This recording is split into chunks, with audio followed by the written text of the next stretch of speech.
So what about a Google device, Google Android device? What would we use then? Well, definitely it looks a little different. Here you can see, again, under settings, we have our Wi-Fi settings, and we have the ability to choose. You can see it's scanning for networks. It sends out that null signal again to APs to try and get them to respond, and those are the ones we'll see here.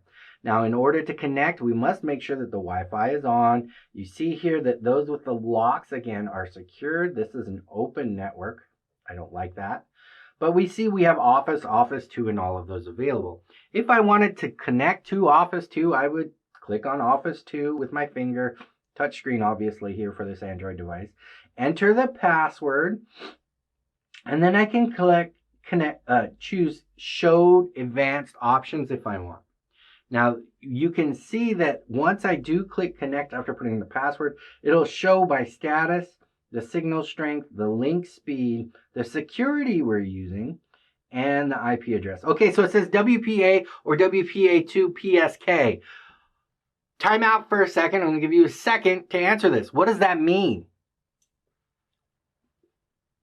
No, he didn't. Yes, I did.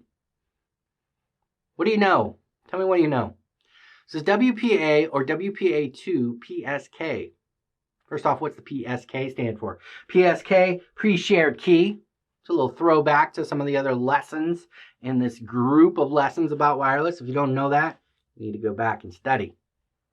This is personal WPA and WPA2. If it was enterprise, remember we'd be using EAP of some type for authentication. So good job, everyone.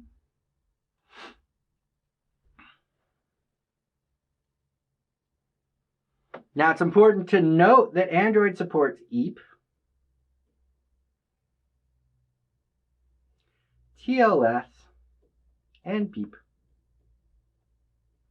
So most of the modern EAP processes are supported here.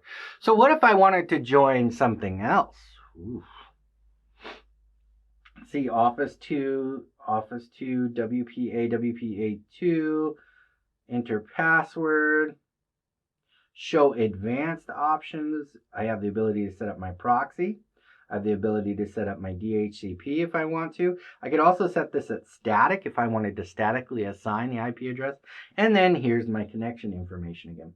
So we see the advanced options in this screenshot. Again, WPA, pre-shared key, all that's the same.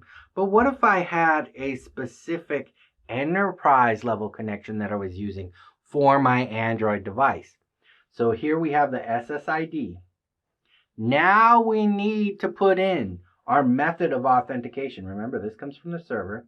Phase 2 authentication, MS CHAP. So that's a Microsoft Challenge Handshake Authentication Protocol. You see, it would usually be called CHAP or some other authentication here if it's not Microsoft related. The CA certificate, remember this is a certificate process for exchanging keys, which is basically what a certificate is. So if we have a specified CA certificate, we need to use that. Identity, if you don't remember, some of our processes, our EAP-FAST and other processes don't require us to use an identity that is exactly who we say we are. If you don't remember that particular point of the EAP process, you need to go back and study EAP again. Remember that we can be unknown.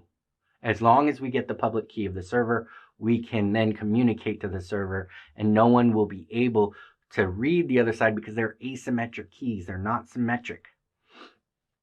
Then we would, anonymous identity is here, and then we can enter the password. So once we enter all that information, we would see this that gives us the connected, our link speed, our security, 802.1x EAP, you can see that, and then the IP address. Now, I know what you guys are asking. Why does it say identity and an anonymous identity? Remember, the identity is what you're going to send to that EAP server, and that's going to be sent out in the clear. You may not want people to know your identity. So that's why you would use a false identity here. And then your anonymous identity is the identity you won't send to anybody, but identifies who you are once the configuration is complete.